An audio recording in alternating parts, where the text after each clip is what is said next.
we'll be starting the second panel. And this panel will discuss the role of licensing in trade, investment, and technology transfer.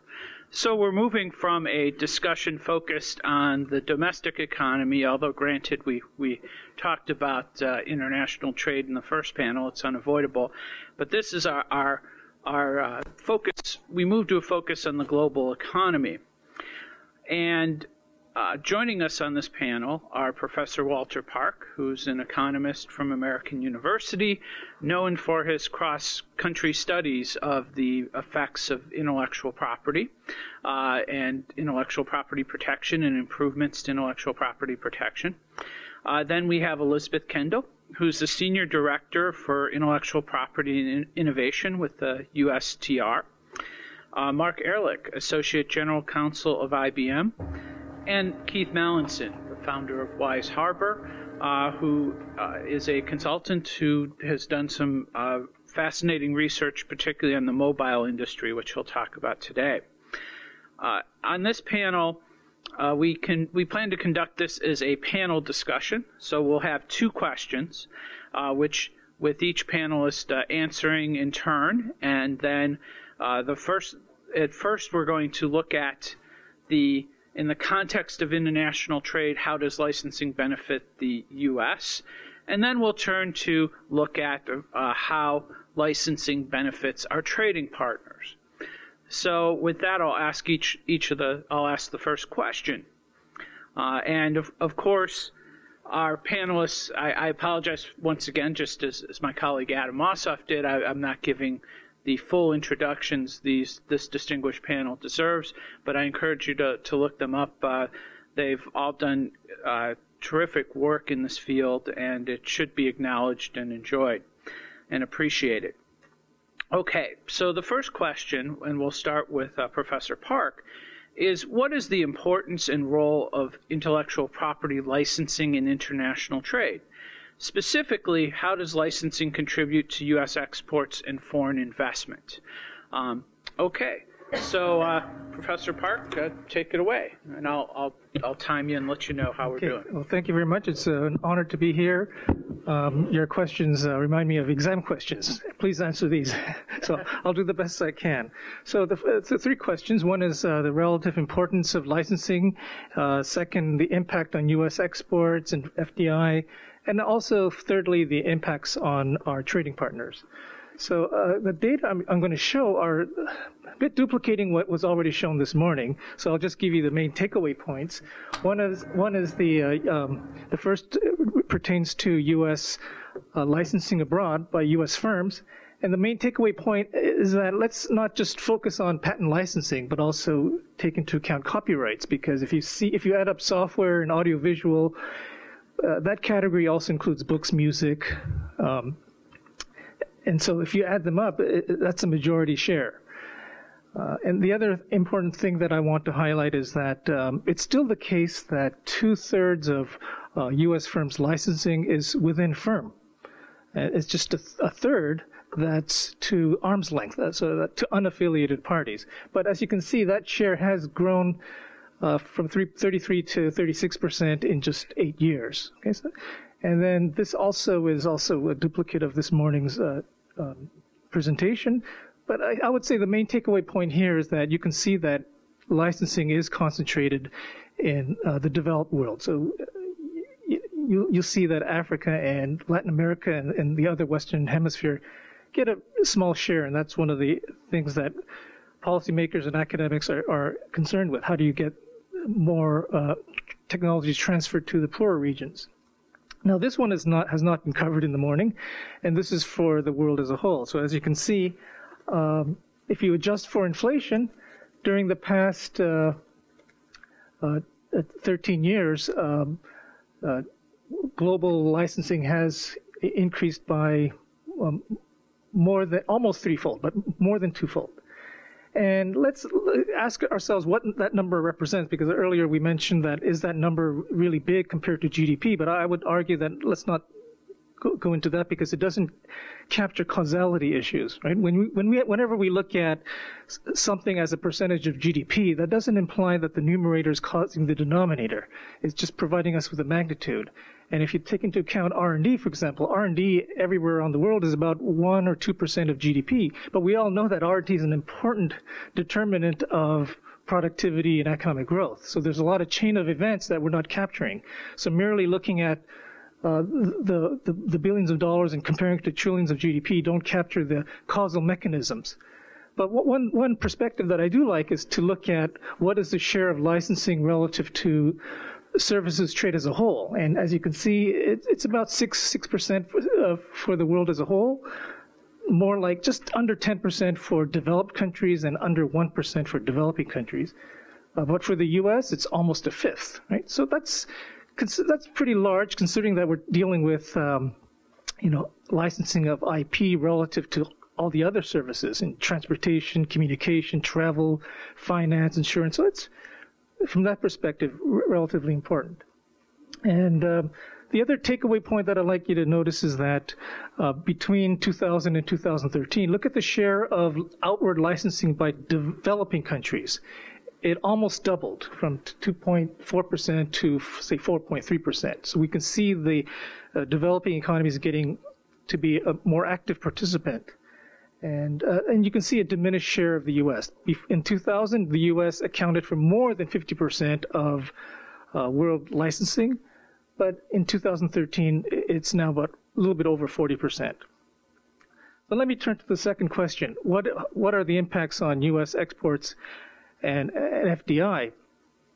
Well, you have to consider that there are both substitution effects as well as scale effects. So immediately I would say that it should reduce exports and FDI because licensing is an alternative way of transferring technology. So, and that's consistent with the body of literature known as the internalization theory in international business, basically arguing that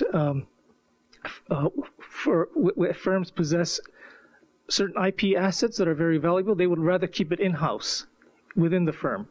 And but what has happened during the past 13 years is that world IP rights have strengthened. And so this, at the margin, encourages firms to substitute away from in-house FDI and towards more arm's length licensing. But then there are also scale effects. So to the extent that more licensing encourages other firms to get access to critical technologies, that should improve other firms' productivity and other firms' potential to export and engage in FDI. So there should be a larger scale effect as well. So given that I have a couple minutes left, let me turn to the third question, which is how are trading partners... We can do that in the second round.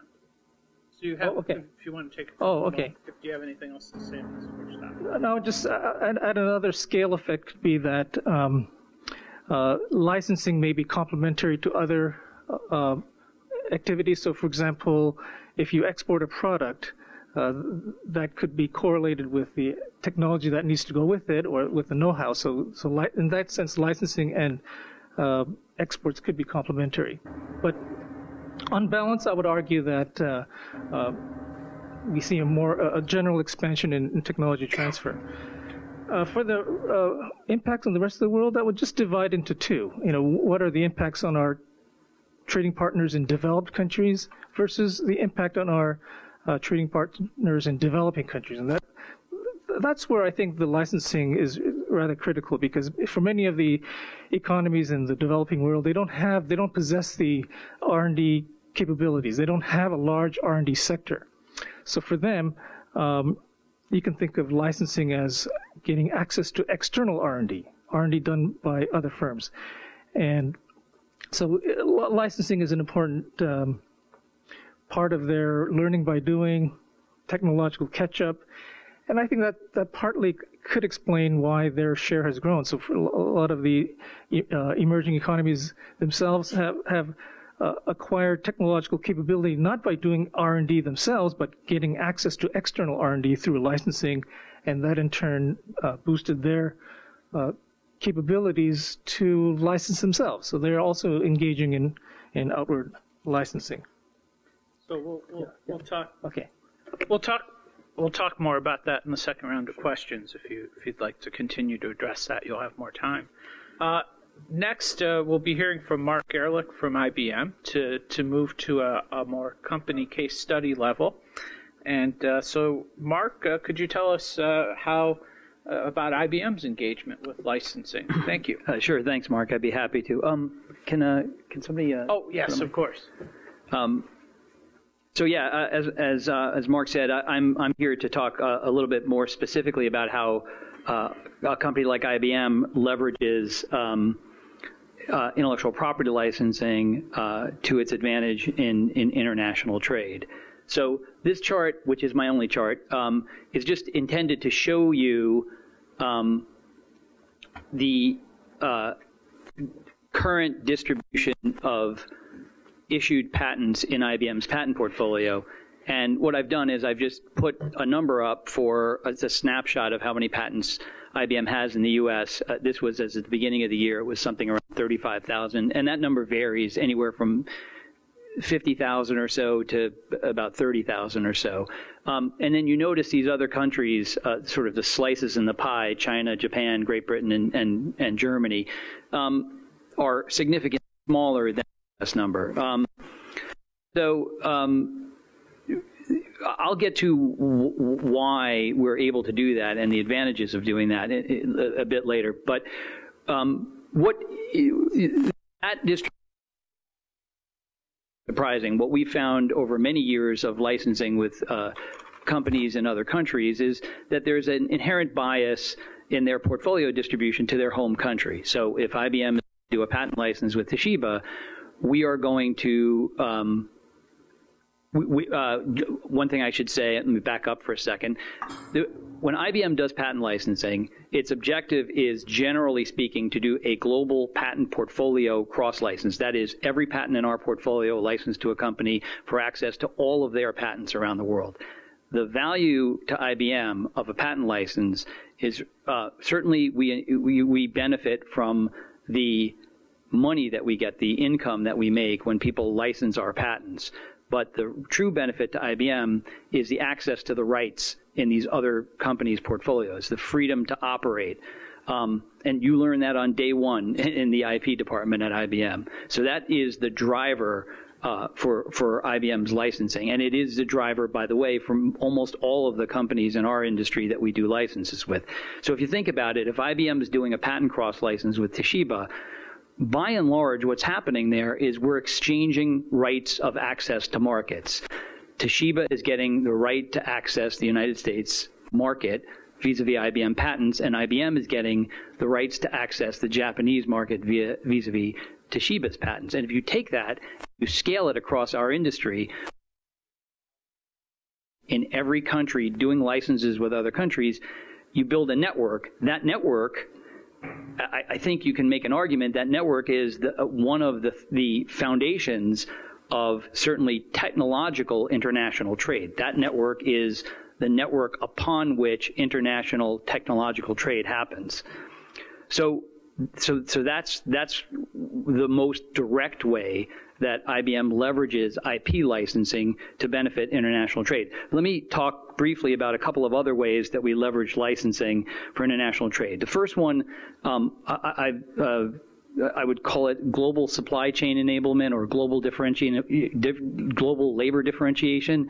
What I'm getting at here is there are different economies that are amenable to different types of production. So IBM, for example, one of our businesses is we manufacture, design and manufacture and sell high-end servers. And the components that go into those servers are semiconductor chips. And a lot of you probably know IBM has had a very robust history of innovating in the semiconductor area.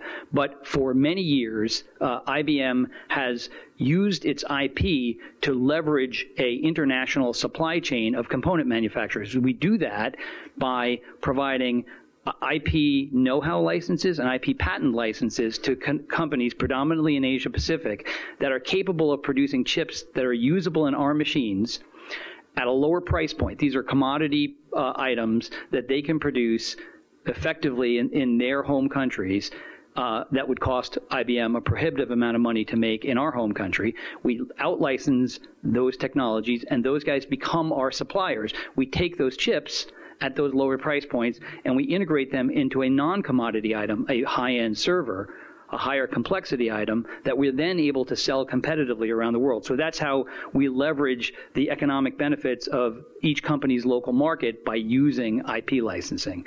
The second one I'll talk about is using IP licensing to address instances where international trade, where there are barriers to international trade. So these happen, you see these occasionally occasionally you see them in China or possibly in India, where a local government might implement rules that impede a foreign company's ability to do business in that market.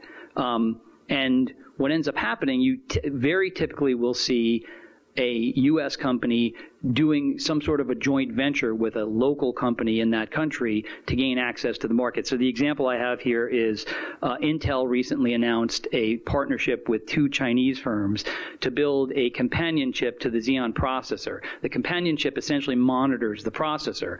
And what that does is it addresses what was termed significant local requirements, which were given to understand were the government's concerns with encryption and data tracking out of the Xeon processor. So by doing this JV, which was an intellectual property agreement, Intel was able to gain access to a market they wouldn't otherwise have easily had access to. So I guess I'll just throw out another quick example, and that is, well, I'll just mention that Qualcomm recently did a deal like this with another Chinese firm, and they did it in a different way.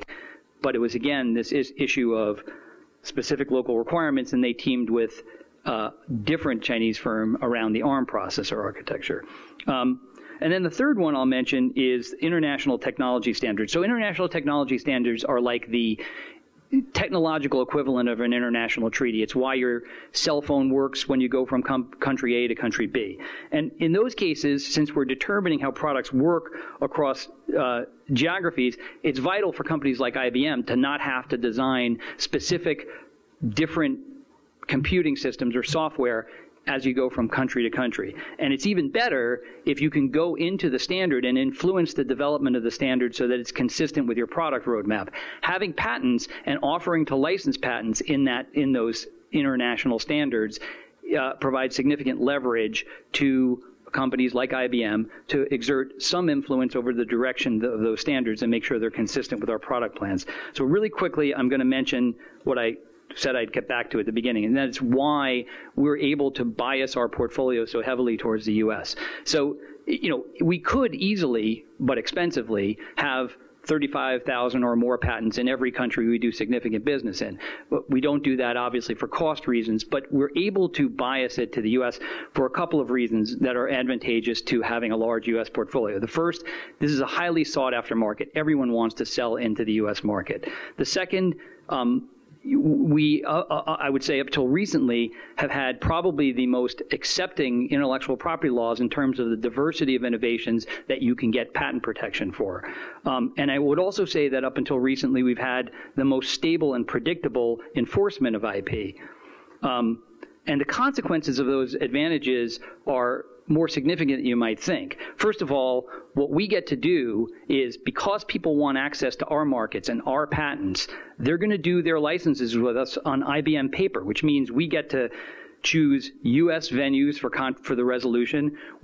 Our choice of law is U.S. laws. So we're relying on the stability and predictability and diverse subject matter coverage of the U.S. laws.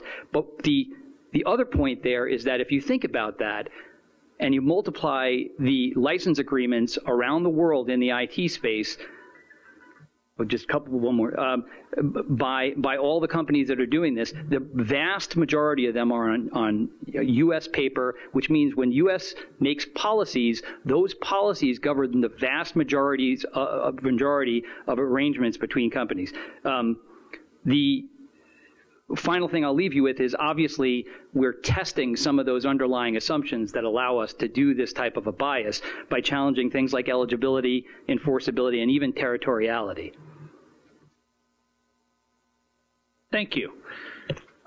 So Keith Mallinson will now provide an industry-level perspective by providing a case study with respect to how licensing works in the mobile market. And he has asked to use all of his time at once for both questions, so we'll consider this both the end of the first round of questioning and the beginning of the second. So let me just remind you of the questions. First, we wanted to address the importance and role of IP licensing in international trade for the United States. The second question we'll be talking about how does IP licensing benefit U.S. trading partners with respect to investment, technology transfer, and access to products. We also want to consider where appropriate, or if you have views on it, how one might better communicate these benefits, particularly in the context of trade negotiations. So Keith will take it away and use the mobile industry as a case study. Thank you. Thank you, Mark. Mark, could you cue my slides? And while waiting for those to come up, so just by way of introduction, to say a little bit about myself, I'm something of an economist. Actually, normally the term I use to describe myself is industry analyst, and I've been looking at the communications industries for many, many years, and in particular the mobile communications industry. And that is going to be the focus of my remarks here. I'm really using, if you like, mobile phones and smartphone industry and mobile communications in general as a kind of case study. And as Becky said earlier, it's a remarkable industry. It's the fastest growing technology segment or sector that we've ever had. If you think of the mobile industry is really only about 30 years old, and yet it has grown in this short time to be a $1 trillion industry globally. And this chart really is to give some kind of overall feel for the relative values of different parts of this ecosystem. And I'm going to talk about how the various players interact, where the IP is generated, where it is implemented in technology products, and then ultimately consumed downstream in those products and also in services. So on the left-hand side, we have about $1 trillion per annum in services for mobile communications. And long gone are the days when the mobile communications operators developed the technologies. I mean, they used to do that until the breakup of the Bell system. For example, Bell Labs was part of an integrated company that developed the IP, made the products, and implemented in services. So that doesn't happen. So at the far end of the chain, where most of the money is made, actually, very little. I mean, the technology is actually developed there these days in terms of the kind of patented intellectual property. For the fundamental, let's say, the radio technologies that we talk about in this mobile phone industry. We have about $400 billion of revenues in handsets. And that part of the industry has grown quite significantly, and I'm going to come on to describing how there's been massive change in that particular area in terms of who the players are. Then we have the network equipment business, which is less than $40 billion, less than $50 billion per annum, and then some other parts of the market I picked here are the device modem chip sales. So this is the process of the communications processors that go into mobile phones, relatively small, about of the order of $20 billion, but actually very pivotal to the handsets. They embody a lot of the capabilities that make the handsets possible. So if you're a handset manufacturer, you can, it's almost like a Lego kit. You can put together some commoditized components such as memory and circuit boards and even displays, but there's crucial capabilities and a lot of intellectual property that's embodied in those chips. And so one of the things that Qualcomm does, and there are other manufacturers as well that do this increasingly, is they provide what they call reference designs, which is a kind of blueprint that enables you to make a phone. So you can be a small manufacturer pretty much working out of a garage, and you can be a startup, and you can be a mobile phone manufacturer because you're able to adopt these technologies. So even though nominally you're buying the chip and you're buying a product, there's actually a significant technology transfer that's actually occurring in that process as well. In addition to paying standard essential patent licensing fees that you have to implement the mobile technologies, whether or not you're using a certain company's chip or another company's chip. And just to get it into perspective, some other things here. So R&D is obviously closely related to the licensing of technology. By my estimates, tracking about 12 companies, it's about of the order of about 50 billion per year in R&D for those major players in the mobile sector. I picked those 12 because that way I can actually track them over time to see how their R&D expenditure is increasing over time. But the Boston Consulting Group did a study in this area last year, and they came up with an R&D figure for the mobile sector as much as 100 billion. So it's a substantial investment that's occurring in this sector. And so I mentioned that there has been dramatic change. Well, traditionally, it was quite a vertically integrated industry, not with the service companies, but in terms of the companies that developed the fundamental technologies, the core technologies, and implemented them and made the products for the devices, the handsets, if you like, and also for the network equipment. Even Qualcomm, until around the turn of the millennium, was making network equipment and handsets and chips as well. It got out of the network equipment business, it got out of the handset business. And so largely Qualcomm now is a chip business and a licensor of the standards essential patented technology and other non-SEP technologies. That's the business that it has continued with. But interestingly, all these other big names, they've all exited the handset business. So Alcatel was a handset player. Siemens, Motorola, Ericsson, and Nokia, they have all exited one way or another. Sometimes those names, those brand names still exist. Okay? But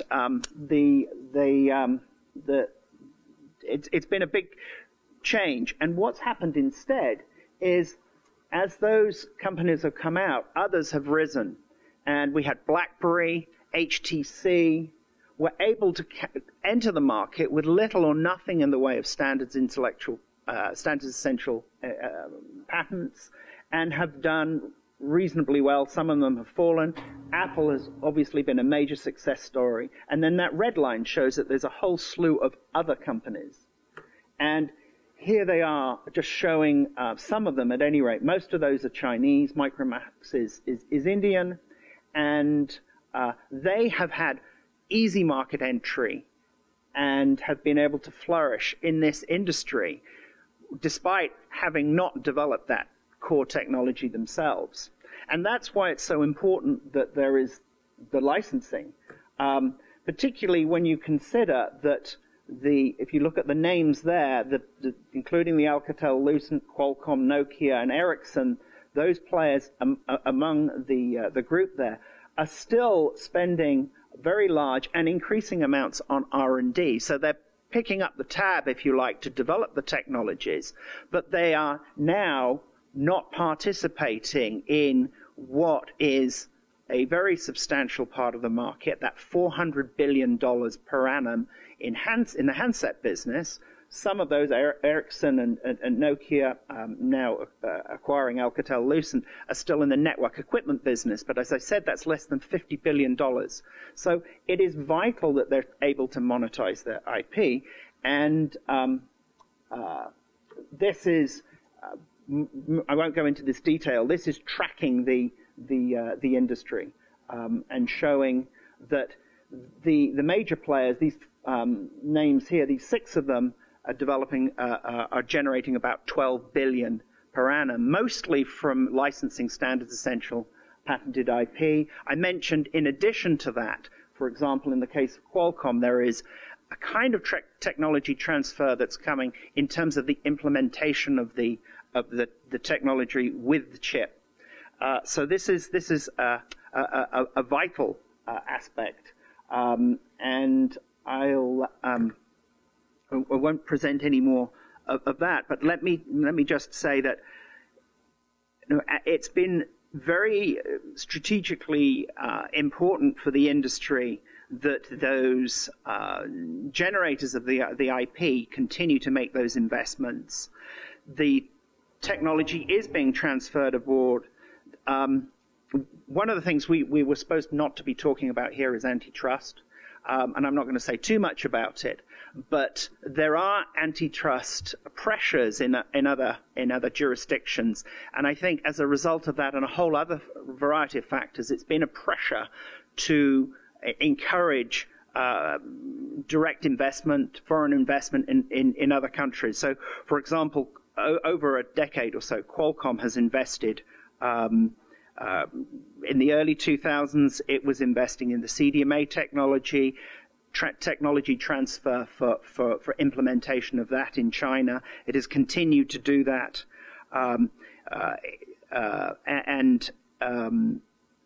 So for a variety of reasons, there is a lot of foreign investment that is coming from the technology, the creators of the technology, if you like. And we see this, for example, Apple is seeking to get greater access to other markets and is making investments around the world. I'll probably stop at that point, but I'm happy to respond to questions. Yeah, there'll definitely be an opportunity for questions in a bit. So now, as I said, we're continuing with the second question of how IP licensing benefits U.S. trading partners with respect to investment, technology transfer, and access to products. And Walter, you did an important study several years ago for the OECD, along with Doug Lippolt, on this very issue, particularly looking at how developing countries benefit. Could you give us some insight into that? Sure. So we looked at some industries and found generally a positive impact of a stronger IP in terms of attracting technology. But as I said, that one of the limitations of previous work is that they didn't look at the choice. So in current work, I'm looking at the choice among alternative ways in which to invest. So FDI is one of them, licensing is another, and exports. But let me also add that it's not just looking at the data, but also looking for reasons why these things happen. One possibility is that, there's also work on the relationship between innovation and competition. And I believe that, in addition to providing critical technologies and enabling developing economies to catch up, right, is also the fact that increased licensing and import competition drives local firms to be more competitive, and competition is also a key driver of innovation to excel, and so that's a second channel. Finally, Marc, from IBM's perspective, do you have a few words to say about how the IP licensing benefits trading partners?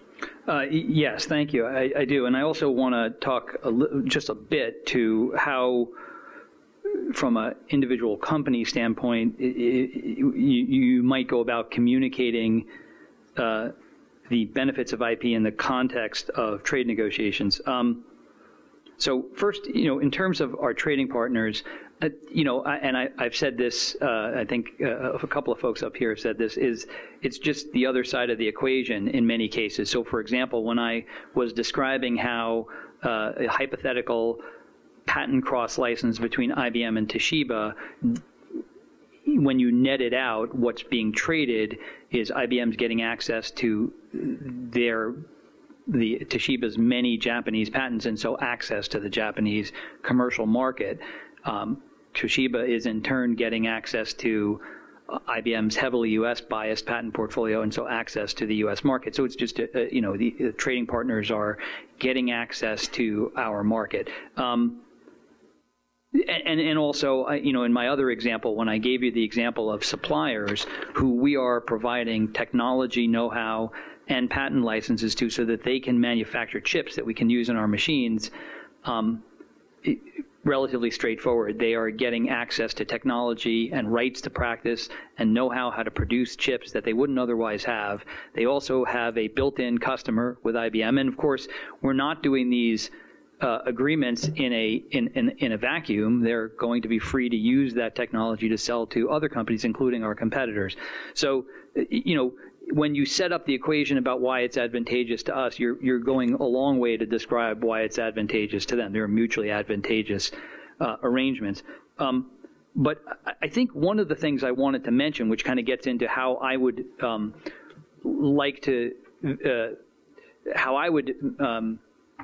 envision a way of communicating the benefits of IP licensing and in the context of international trade is this. Generally speaking, when IBM does if you look at a company with which IBM has a significant broad-based partnership, companies that we do significant joint ventures with, we do joint products with, we go to market together. If you set the clock backwards and tried to figure out how that relationship starts, 99 times out of 100, it starts with an IP license, because the IP license is the framework for us to deal with each other in a predictable way surrounding our most important assets. Once we have that framework in place with a company, we know them and we can begin to trust dealing with them. And what ends up happening is these IP agreements become the framework upon which a much more robust business relationship grows. And I could give you examples. Sony was an example. Hitachi is an example. Twitter in the U.S. was an example where we started with an IP agreement and grew these dramatically more significant and complex business arrangements. So if you think about it, that's really the role that IP plays at the global level in trade arrangements. If you get the IP portions of international treaties correct, you're going to enable the companies that make up the economies of these countries to put those first step agreements in place. And once those first step agreements are in place, you've set the soil in which you can plant the seeds for much larger business relationships. Thank you, Mark. Now let's open it up to questions and answers from the audience. We have 2 microphones set up. If you'd like to step up and ask a question, identify where you're from, and go ahead and ask. Yes, sir. Oh, no.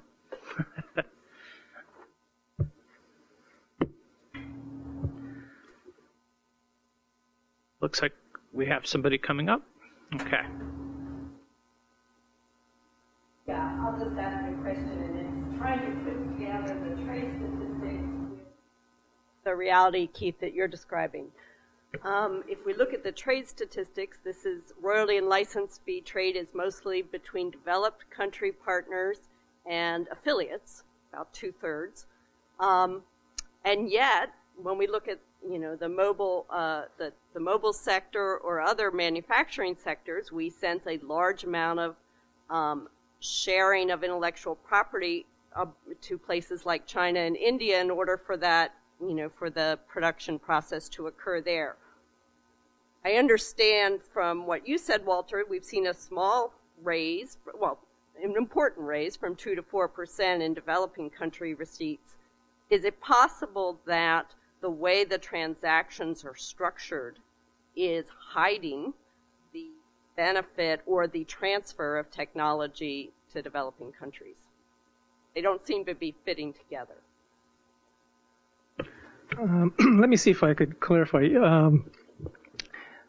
I think what Keith presented is a good example of the unaffiliated, right? I assume they're not affiliated licensing activities. So that's part of, I think, the 1/3. So I'm not sure. Maybe if we could elaborate the question. What the hidden part? I'm not getting what part is hidden. Possible, and I don't know if this would be true for any company, say IBM or some other company, that when they see China, really the transaction is showing up in the royalty and license fee data as a transfer from IBM US to IBM Japan or IBM some other developed country partner that's not telling us that in fact the work is being done in a developing country. Okay. I'm not okay. So I'm not sure I'll give you a very satisfactory answer, but are you suggesting that that we should break down the data into sort of number of transactions and price, or tax issues? I mean, there's also cost of transfer. I mean, knowledge. I mean, this was done by Thies and others long ago. That knowledge might be a public good, but it's still very costly to transfer. So there are resources. So it could be that. I mean, the data you're looking at are basically receipts. So that we haven't been able to disentangle quantity and price. And one advantage of, I think, looking at arm's length is that a small way we can avoid tax issues. That there are some tax motivations for affiliated licensing that a lot of people know about. But you're right. These are revenues or receipts, and there are also costs of obtaining the technology. So I don't know what the excess is. What is the additional their value of?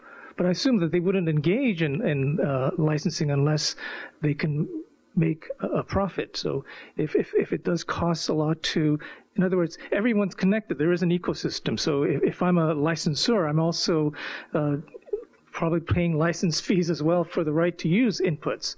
And so I'm assuming that the balance has to be positive for a firm to have the incentive to engage in licensing.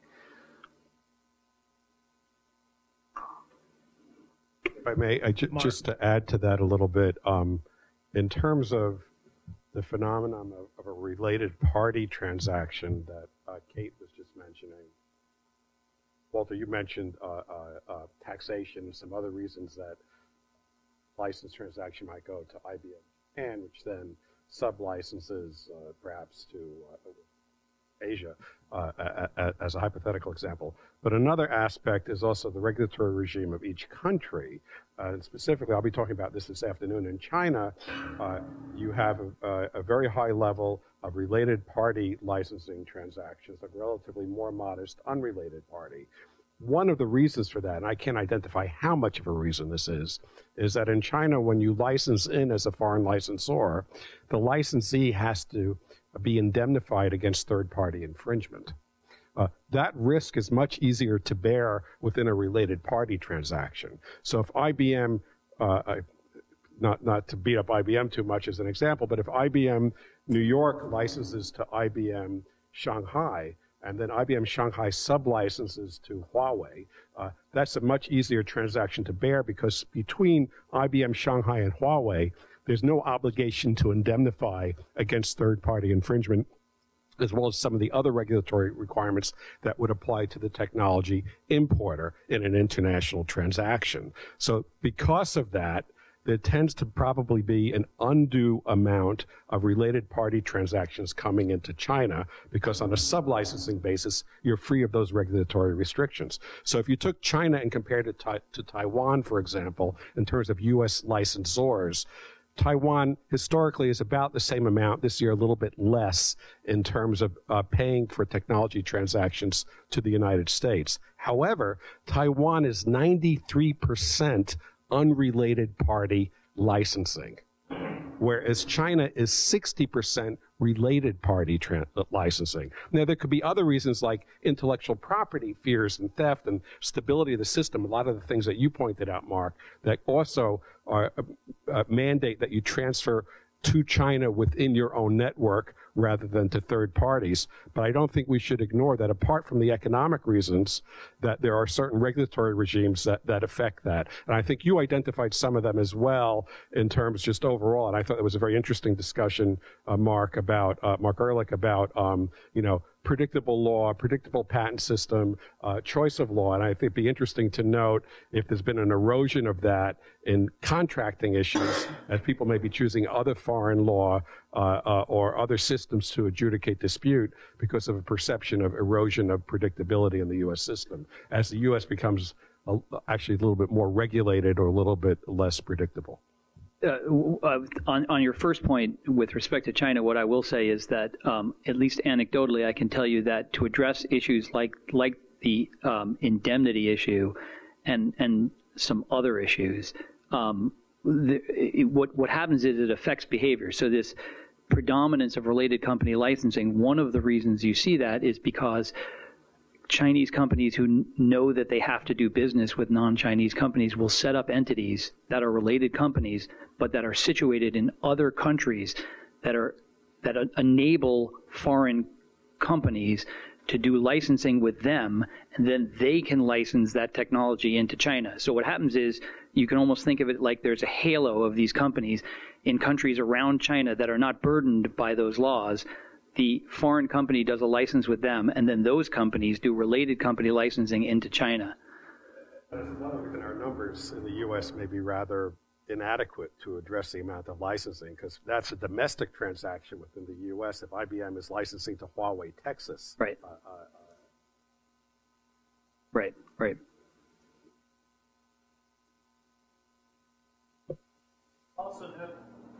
Also note in my years in practice, I helped set up a number of IP holding companies abroad because of U.S. corporate tax rates. So that's another place where some of this revenue may be quote unquote hidden because it's staying abroad after the IP's been transferred abroad. It looks like we have no further questions, which is fine because we got a little bit behind schedule, and so it's time for lunch. Shall I hand it over? But before I do, let's thank our panelists.